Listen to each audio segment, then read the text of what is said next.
কালকে যেভাবে আগুন জ্বলেছে, জনরোষের ক্ষোভের আঁচে পুড়েছে, আর বিক্ষোভ সংঘর্ষ মৃত্যুর পর থমথমে কাঠমান্ডু, ছড়িয়ে ছিটিয়ে তাণ্ডবের ধ্বংসস্তূপ।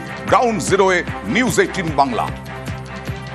इस वक्त हम काठमांडू के गौशाला इलाके में हैं और जहां पर आप देख सकते हैं जिस तरह से जो प्रदर्शनकारी थे, जो सरकार से नाराज थे, सरकार की नीतियों से नाराज थे, यहां पर भी जो प्रदर्शनकारी थे उन्होंने, आप देख सकते हैं, जो गाड़ी थी, ये जेसीबी थी, उसको पूरी तरह से आग के हवाले कर दिया। और ये एक बिल्डिंग है, देखिए इसमें बैंक है और दूसरे दफ्तर थे, वो पूरी तरह से आप देख सकते हैं आग की लपटों से किस तरह से कल घिरे थे। और आज देख सकते हैं पूरा यहाँ पे धुआं और पूरा जो बिल्डिंग है वो किस तरह से पूरी तरह से तबाह हो गई है। ये आप देख सकते हैं यहाँ पर जमकर आगजनी हुई। अभी यहाँ पर सामने आर्मी ने पूरा यहाँ पर कंट्रोल कर रखा है चप्पे चप्पे पे, और यहाँ पर कर्फ्यू जैसे हालात यहाँ पर भी इस इलाके में बने हुए हैं। और ये बिल्डिंग क्या, इसमें क्या क्या है? इसमें तो बैंक है, ये मरवाड़ी संघ था, ये मरवाड़ी सेवा समिति का भवन है। मरवाड़ी संघ का। कैसी सरकार चाहते हैं आप? भ्रष्ट सरकार नहीं चाहिए, स्वतंत्र अच्छा सरकार चाहिए। नीचे का जो प्रीमाइस है तो पूरी तरह से जल के राख हो चुका है। अभी लोग जो हैं उन्हें मना किया जा रहा है कि वो यहाँ से अपने घरों में रहें, बेवजह यहाँ पर सड़कों पे ना निकलें। यहाँ से कुछ किलोमीटर दूरी पर ही राष्ट्रपति भवन है। यहाँ पे जो आर्मी है वो जो जेनजी रेवोल्यूशन से जुड़े लोग हैं उनसे बातचीत कर रही है और ये कोशिश कर रही है कि जो प्रदर्शन है वो फिर से ना हो, प्रदर्शनकारी सड़कों पे ना आए। कैमरा पर्सन युगल के साथ आनंद तिवारी, न्यूज 18 इंडिया, काठमांडू। অগ্নিগর্ভ নেপাল, আটকে পর্যটকরা। ভারতীয় পর্যটকদের পাশে নেপালের প্রতিরক্ষা মন্ত্রক। পর্যটন কেন্দ্রগুলি নিরাপদে, আশ্বাস প্রশাসনের।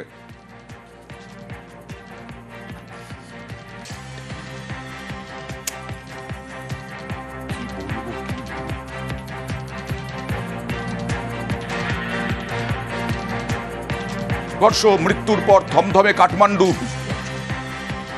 ছড়িয়ে ছিটিয়ে তাণ্ডবের ধ্বংসস্তূপ। আমাদের আরেক প্রতিনিধি তাহির হুসেনের প্রতিবেদন। नेपालगंज के जमनाहा इलाके में जब कल आगजनी हुई थी, उस दौरान पुलिस चौकी के साथ साथ आप देखिए ये जो जमनाहा नाका हेल्थ डेस्क है वहां पर भी तोड़फोड़ हुई है और जमकर आगजनी हुई है। यहाँ पर सामान पूरी तरीके से आग के हवाले कर दिया गया है। जो उपद्रवी थे नेपालगंज में, पूरी चौकी अंदर की जो है वो सब जो हेल्थ डेस्क थी यहाँ पर वो आग के हवाले की गई है। सब पूरा जला दिया गया है। बाहर भी देखिए आप, यहाँ पर इस तरीके से सामान पूरा बिखरा हुआ है और पूरे इस इलाके में कल आगजनी हुई थी, तोड़फोड़ हुई थी और जो गुस्सा था लोगों का वो सरकारी संपत्तियों पर निकला था। और आप देखिए इसी के मेरे पीछे कल वो जो जमनाहा की चौकी है वहां पर आग लगाई गई थी और पूरा जो ये नेपाल का इलाका है वो धधक उठा था और आग के हवाले हो गया था।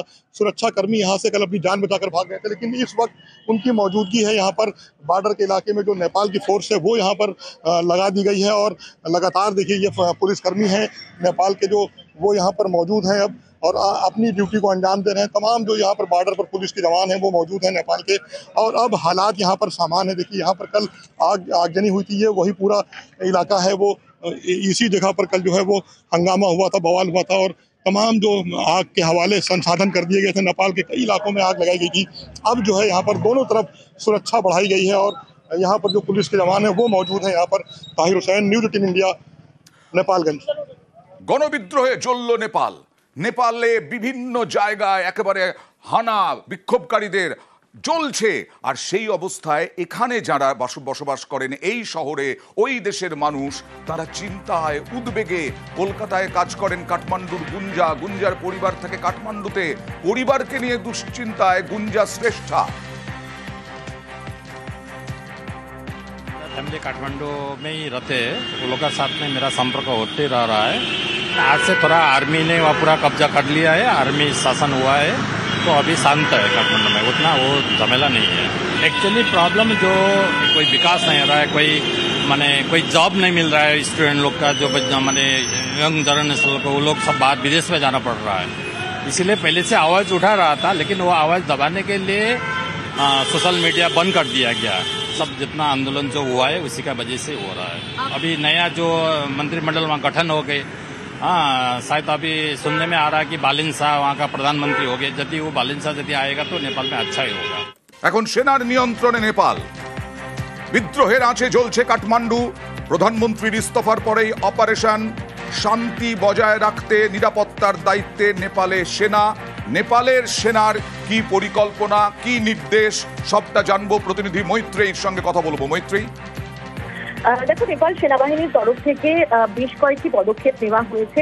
নেপাল সেনাবাহিনীর তরফ থেকে দেশজোড়া যে কারফিউ সেটাকে এক্সটেন্ড করা হয়েছে, বিমানবন্দর ক্লোজ রাখার সিদ্ধান্ত নেওয়া হয়েছে এবং একই সঙ্গে সাধারণ মানুষের জন্য আপিল করা হয়েছে যে যেহেতু কারফিউ জারি থাকছে গোটা দেশ জুড়ে, ফলে সেক্ষেত্রে তারা যেন রাস্তায় না বেরোন। এবং আজকেও দিনভর সেটাই দেখা যাচ্ছে যে সমস্ত মানুষরা রাস্তায় বেরোচ্ছেন তাদেরকে সেনাবাহিনীর বিপুল সংখ্যক সেনাবাহিনীর জওয়ান আধিকারিকরা তারা রাস্তায় রয়েছেন, তারা বুঝিয়ে বাইরে পাঠিয়ে দিচ্ছেন।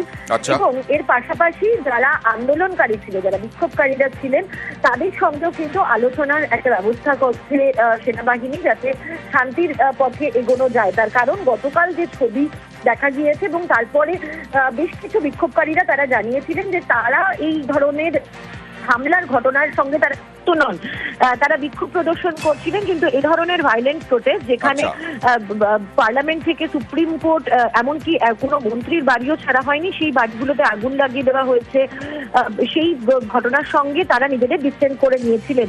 এবং আজকে এখনো পর্যন্ত পরিস্থিতি কিছুটা হলেও সহজ হওয়ার দিকে এগোচ্ছে, তবে এখনো থমথমে রয়েছে।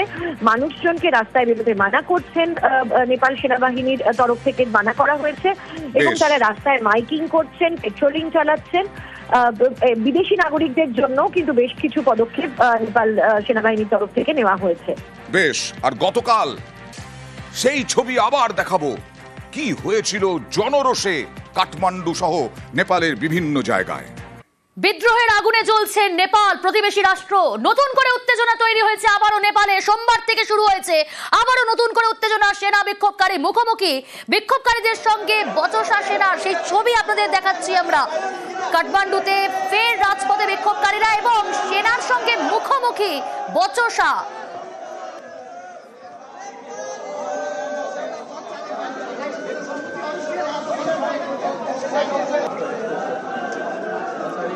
Deputy news editor Ayan Bhattacharya আমার সঙ্গে টেলিফোন লাইনে রয়েছে।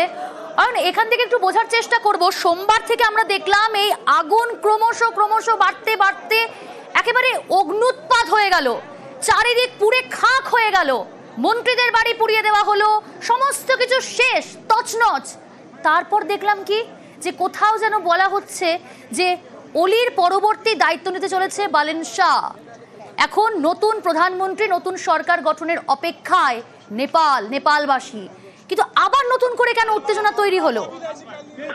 এটা খুব বড়সড় কিছু নয় প্রিয়াঙ্কা। এখানে দেখা যাচ্ছে যারা কাঠমান্ডুতে নেপাল পুরোপুরি তো শাসনে নিয়ে নিয়েছে, কবজায় নিয়ে নিয়েছে নেপাল, এবং পরবর্তীকালে নির্বাচন এবং তার আগে অন্তর্বর্তী প্রধানমন্ত্রী না বসা পর্যন্ত এখানে দেখা যাচ্ছে যারা এসেছে সামনে তারা হচ্ছেন কাঠমান্ডুতে যারা এই কারফিউ উপেক্ষা করে অনেকে নেমে পড়েছেন রাস্তায়। আর দিল্লি বাজার বলে একটি জেল থেকে শতাধিক যে বন্দী তারা পালিয়েছেন, সেই অপরাধী বন্দীরা, সে আসামিরা, তারা লোটা কম্বল নিয়ে, দেখো ব্যাগ ব্যাগেজ নিয়ে তারা রাস্তায় নেমে এসেছেন। তাদের দাবি হচ্ছে সেনাবাহিনী তাদের বাড়ি যেতে দিক, সেই কারণে তারা প্রাথমিকভাবে বসে পড়েছিলেন রাস্তায়। সেনাবাহিনীর সঙ্গে কিছুটা বচসা হয় এবং তারপরে সেনাবাহিনী তাদেরকে আবার ফিরিয়ে দেওয়ার চেষ্টা করে। এখন জেলে আবার ঢুকিয়ে দিল কিনা সেটা এখনো পরিষ্কার নয়, কিন্তু কিছু বিক্ষোভকারী এখনো পর্যন্ত তারা সক্রিয় এবং তার সঙ্গে সেনাবাহিনী সামাল দেওয়ার চেষ্টা করছে। এখনো পর্যন্ত আজকে সকাল থেকে কোনো আগুন লাগানো বা বিক্ষোভ দেখানো সেই রকম ছবি নেই। এটা একটা ইনসিডেন্ট হয়েছিল, সাধারণ যারা মানুষ তারা বেরিয়ে এসেছিলেন কারফিউ উল্লঙ্ঘন করে এবং তাদের সঙ্গে বচসা, জেল থেকে পালিয়ে আসা বন্দী, তাদের মধ্যে একটা গন্ডগোল, সেনাবাহিনী সেটা শান্ত করে দিয়েছে। প্রিয়াঙ্কা, বেশ অয়ন।